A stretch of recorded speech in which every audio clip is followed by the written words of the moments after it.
Am I the a-hole for wanting my son named after my dad instead of my stepdad?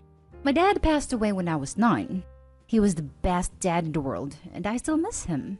He was just the life of the party, made everyone laugh, was caring and kind. He died in an accident. My dad didn't have any family since he was a foster kid, but the day of his funeral, the place was packed with people who loved him. Literally almost no space for everyone inside. That's how many people his presence affected. My mom and I struggled until she met Marcus, not his real name, when I was 11. He helped us out a lot, and he's a great guy. It was love at first sight for them, and they got married fast. It didn't bother me though, because he is really great to me and nice. My wife, 24 female and I, 24 male, are pregnant. We just found out it's gonna be a baby boy. My wife also lost her dad when she was 17 to cancer, so she wants to name our son after him. So we decided we want our son named after his 2 grandpas. Her dad's would be our son's first name, then my dad's as his middle name. We told everyone on Zoom. My mom called me a few days after we told them. She said Marcus has been really down, and is hurt that I didn't consider naming my son after him. I talked to Marcus about this too. He admits it stung him, because he thought we had a deeper relationship, and after everything is done for my family, he figured I'd see him as someone I want to name my son after. And I told him he is important to me. I acknowledge everything he did for my family, and I love him no matter what. But my dad was also someone very important to me, and I want to honor him. That seemed to make him upset, so we ended the call. Neither of them talked to me for days, until my mom reached out again. She really thinks I should reconsider this because it would mean a lot to Marcus, and make him feel more included, I guess. I told her my wife and I pretty much decided on this. My mom got a little pissy about it. She said it's fine then if I won't compromise, and Marcus sees now where he stands in my life. It was a really weird call, and now it's radio silence from them. So yeah, I don't know. I've already told him it's important to me. He knows I love him because I've said so many times. Just don't see why he'd get upset over what we want to name our son. I doubt if we weren't naming him after our dads there would be a problem.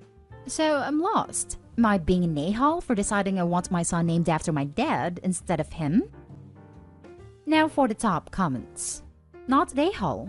You're naming your child after the fathers you both lost to honor them. Marcus is still here and will have a chance to be a part of the child's life, whereas your father can't. So using his name is a sweet way of making sure he too is part of your child's life as well. This is a great point. I would definitely emphasize how excited I am for him to be your baby's granddad, while firmly sticking with the name you have chosen. Just because you love your dad and want to honor his memory doesn't mean you don't love your stepdad. Not the a-hole. Literally this. I would stress to Marcus that he will be the only grandpa the baby knows. You and your wife can't give that to your own dad, so want to honor them in a different way. It is not a dig at Marcus, just a way for the child to connect to 2 people he will never meet. Not a a-hole. I'm gonna be blunt. Marcus would be no one if your dad hadn't sadly passed. Marcus gets the chance to be a granddad and is screwing it up over the name of your child? By what you've said, he is a good guy and involved in your life. So I'm guessing you want him involved in your son's life. I agree with another commenter that you should spend some time with Marcus and discuss his place in your life, and that the name of your son doesn't change that. But being a part of your life means respecting your decisions and choices. I hope this comes to a happy resolution. I, for one, understand honoring a person through their name. I am named in part after my granddad, and I will do the same if I have children. I'm Jewish, so the whole idea of someone living lobbying to have a child named after them is inherently weird to me. Our culture, at least my version of it, I think maybe there might be a divide between Sephardic and Ashkenazi here, not entirely sure, embraces naming babies after those who have passed on, as a way to keep our departed loved one's spirit alive. In fact, it's considered bad form and bad luck to name a baby after someone who is still alive at the time of their birth. So I guess what I'm saying is, tell Marcus and Mom you're converting to Judaism. Problem solved. Anyway, not the a-hole. I find it a special kind of irony that Marcus can display such petty jealousness while simultaneously asking you to name your firstborn after him. As if his behavior is such a shining example of modesty, humility, and kind-hearted decency that you'd want your son to look to the man behind these actions as a role model? Please. Marcus gets to be alive and gets to meet your son. Your dad does not. Marcus needs to focus on that stark reality. Now for the next story. Am I the a-hole for ruining my parents' retirement by refusing to move in with them? I, female 20, live with my mother, 55, stepfather, 69, and my brother, 18, in a small town in an apartment building that we absolutely hate. Because my brother is about to leave for the army after he graduates high school, my parents are planning on moving about 2 hours away. Their plan is for me to assume half of the rent of the new apartment, and they would travel each month, coming back once a month for doctor's appointments or during the winter season.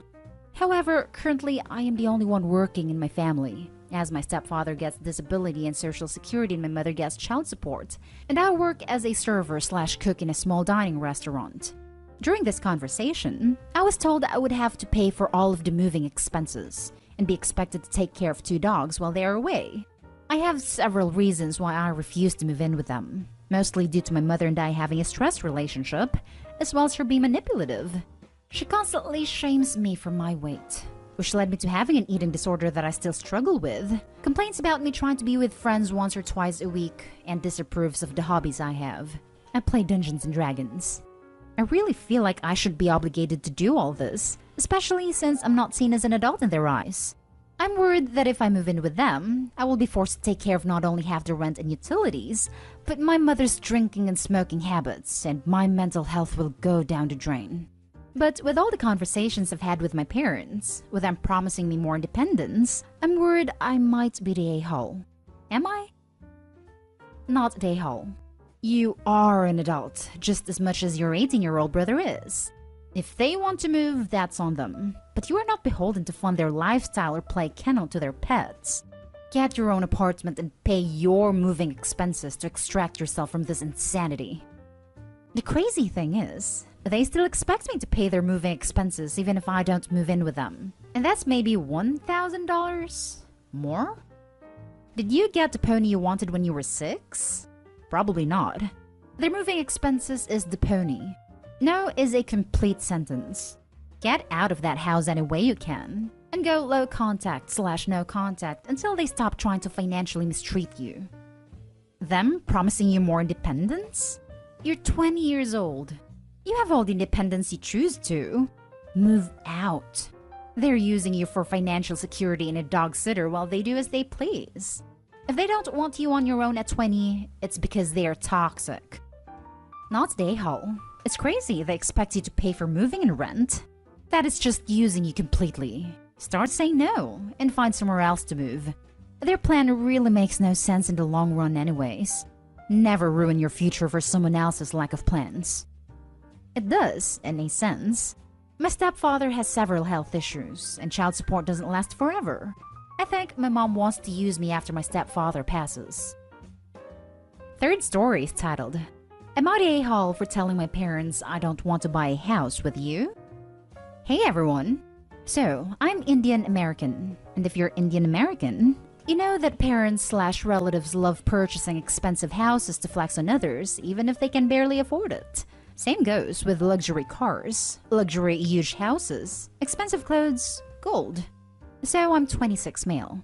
I work as an HR administrator, and I make around $60,000 after taxes, which isn't much but I don't mind. I'm able to have basic necessities, rent a nice apartment, and have plenty money for my hobbies like gaming, woodworking, books. My parents in general think I'm a failure, and I'm dumb, and I'm not successful. Long time ago, they cut contact with me. All the words and ways they treated me started affecting my mental health extremely bad, resulting in numerous mental disorders, which I take meds for but still isn't gone. So since we distanced, I've been feeling much better. Recently, they wanted me to come over to their house because they want to talk something important and it can't be said over the phone. So I came over, and they made lunch and treated me nicely, and then my mom and dad started talking nicely, and both of them apologized to me and said that they love me and all. They acted really friendly. I thought they actually changed for real, because it's been few years since we came this close. Then they cut to the chase and said, we want to buy a new house and it costs $500,000. Then they showed me the pictures of the house they want, and it's a beautiful house. It's 5 beds, 5,000 square feet, with a luxury gate and a huge landed pool. I say, nice house, Dad, but where will you get this type of money though? Loan or something? You're retired and you don't earn much as you used to, and mom's a housewife. So 500,000 might be out of your range, right? Then my dad said, "Oh, no, we aren't going for loans. You pay us 250,000 and I will put in 250,000, then I can buy the house." Immediately when my dad said, "You pay us 250,000, I got shocked and just got up quickly and told them, "Sorry, Dad, I can't afford 250,000 at this moment. I don't have that type of money, and I don't want to buy a house with you." I quickly leave, and before I close the door, my dad said, "I thought you loved us. Don't you want your old parents to live in a nice home? I brought you to America, and now you're leaving your parents." Mom starts fake crying, and my dad is telling me, "Wow, you're leaving your old parents? You should be ashamed of yourself. I knew you were a failure. Disgusting." Insert cuss words. Mom continues to make boohoo noises and fake cries, and she says her share of cuss words in Hindi.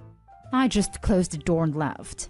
I have saved up a good amount of money, around 100,000 US dollars, from job, side hustles, etc. But I don't plan on purchasing a home just yet because I'm not certain where I will be living permanently yet.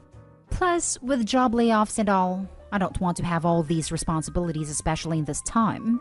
Am I the a-hole? Now for the top comments. As an Indian, I totally understand and therefore not the a-hole. Thank you. I know it's mainly us Indians who know the feeling. Lol, I agree with this. I'm not at that age yet, but my brother got an academic thing at his school. And my dad, his Indian, just brought me outside one day in the middle of my online class and said, "I need one of these from you." It was one of those signs that says an award winner lives here and stuff. I'm not comparing how my situation is to yours, by the way. I'm just saying I understand how they can be. I'm here if you ever need to talk.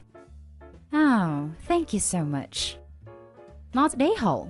I am Asian and understand filial piety very well.